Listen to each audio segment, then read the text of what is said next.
Everywhere you look right now, there's just this intense anxiety about the Middle East, right? You see the headlines, the endless speculation, the very heated debates. But almost everyone is missing the fundamental reality of the situation. Today, you are going to see exactly why the global landscape shifted entirely at the start of 2026. We're going to walk through the raw facts, step by step, right here in this explainer. Let's get into it. So let me ask you the provocative question that is literally on everyone's mind today. Is a massive, region-wide war between the United States and Iran coming? People are holding their breath. They're waiting for the other shoe to drop, constantly looking for signs of some impending catastrophic conflict. Well, here is the stark reality. It's not coming. It's already here. On February 28, 2026, the United States and Israel launched one of the most dramatic and consequential military operations in modern history.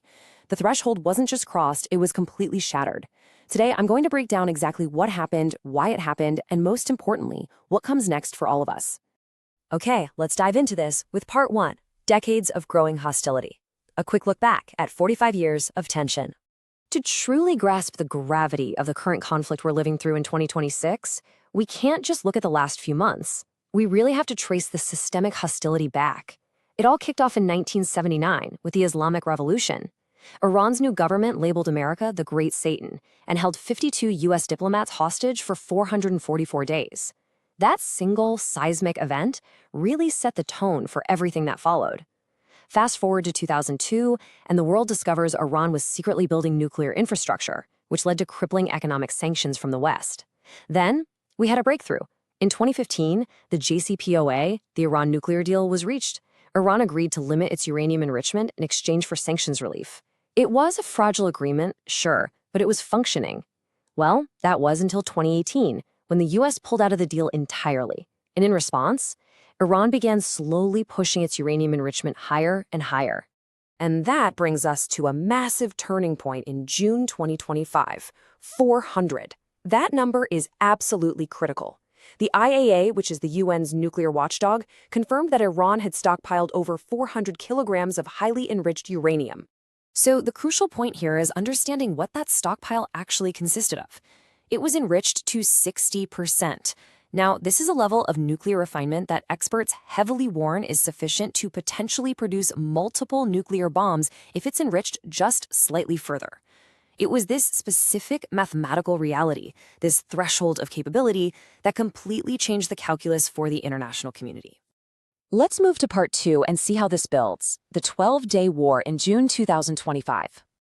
That accumulation of nuclear material acted as an immediate catalyst, triggering a rapid and intense period of kinetic military action. We can objectively map out this tit-for-tat escalation. Step 1, on June 13, 2025, Israel made a decision that shocked the world, launching massive strikes on Iranian nuclear facilities, missile factories, and targeting key scientists. And they acted without waiting for the U.S. Step 2, Iran fired back immediately, hitting a U.S. military base in Qatar. And that naturally drew the United States directly into the fray for Step 3, with Washington conducting its own heavy strikes on Iranian nuclear sites. The fallout from those 12 days was devastating, particularly inside Iran.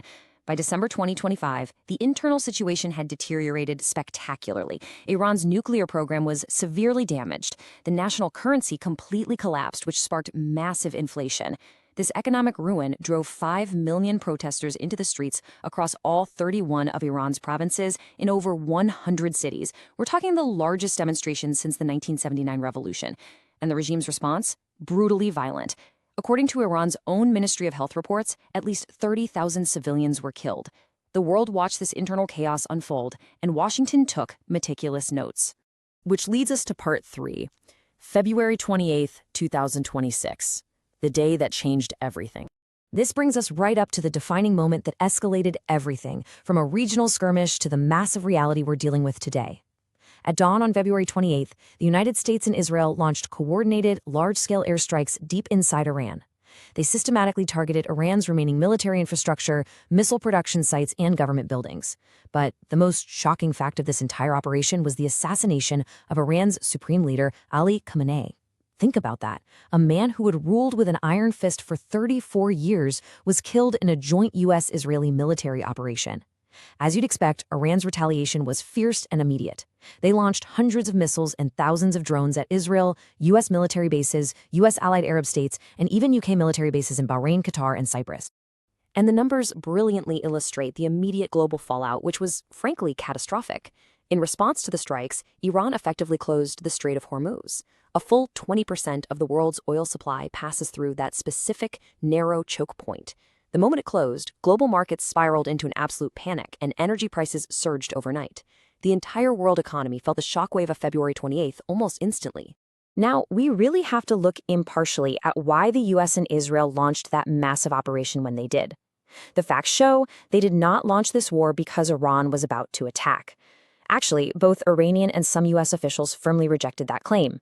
Even the IAEA clearly stated there was absolutely no confirmed evidence of an active Iranian nuclear weapons program at that time. So what was it? This was a highly calculated decision. It was based entirely on the opportunity presented by Iran's internal weakness following those December protests, not on some imminent military threat. All right, on to part 4, the fragile ceasefire as of April 2026. So what is the reality right now, in the wake of that historic exchange of fire? Well, we are currently existing under a very precarious diplomatic reality. Sterile, high-stakes diplomatic talks are being mediated right now in Islamabad, Pakistan. The U.S. delegation includes Vice President J.D. Vance, Steve Witkoff, and Jared Kushner. They're sitting across from an Iranian delegation led by Parliament Speaker Mohammad Bagher Ghalibaf and Foreign Minister Abbas Araki. But outside those quiet negotiation rooms, the situation is incredibly tense. A naval blockade remains in effect in the Strait of Hormuz, with Iran actively firing at ships attempting to pass. Making matters even worse, the official ceasefire actually expired on April 22nd with no confirmed extension. Now, the reason these talks are stalled becomes totally obvious when you compare their demands. The gap between them is just enormous. The U.S. wants absolute zero nuclear enrichment, the full dismantlement of Iran's ballistic missiles, and an end to all proxy funding for groups like Hezbollah and Hamas. On the flip side, Iran is demanding total sanctions relief, firm security guarantees, and the right to maintain a civilian nuclear program. I mean, they are miles apart on almost every single substantive issue. This diplomatic stalemate is perfectly summarized by experts closely watching the situation. Analysts at Chatham House in London have explicitly warned, unless both sides make real compromises, there cannot be a deal. This isn't just political posturing, folks. It's a harsh truth about the absolute gridlock in Islamabad, and it serves as a stark bridge to the great unknowns we're facing next. Which brings us to part 5, 3 future scenarios. What actually comes next? Based on the hard data and the current state of play, where does the world actually go from here? There are realistically 3 future scenarios we have to prepare for. Scenario 1 is that a deal is reached. Iran accepts limits, sanctions are lifted, and the strait reopens. Now, this is the best-case outcome for global energy markets, but experts pretty universally agree it's the least likely.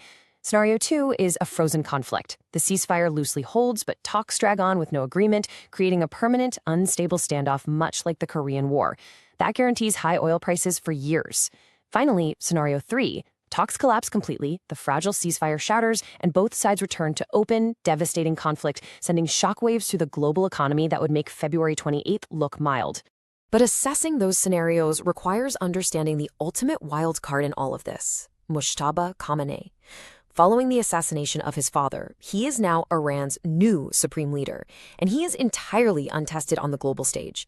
His power isn't fully consolidated yet, and reports indicate massive internal power struggles going on within Iran. This internal instability makes his decision-making, and therefore Iran's next moves, highly unpredictable. On the other side of the table, the U.S. posture is equally rigid. Washington has made it perfectly clear that while they'd prefer a deal, they are fully willing to escalate militarily if negotiations fail. This approach is summed up by Donald Trump's public statement regarding the talks. Iran will see problems like they've never seen before. It's a very clear indicator that the military option remains fully on the table if Islamabad fails. So we leave you with this. This is not some hypothetical war. It is happening around us right now. What will the delegations in Islamabad and the leadership in Washington and Tehran decide next to shape the decades to come? These real-time decisions will dictate the stability of the Middle East and the reality of global markets for the rest of our lives. Keep following the facts, Watch the structure of these negotiations closely and never stop seeking direct understanding. Thanks for joining us for this explainer.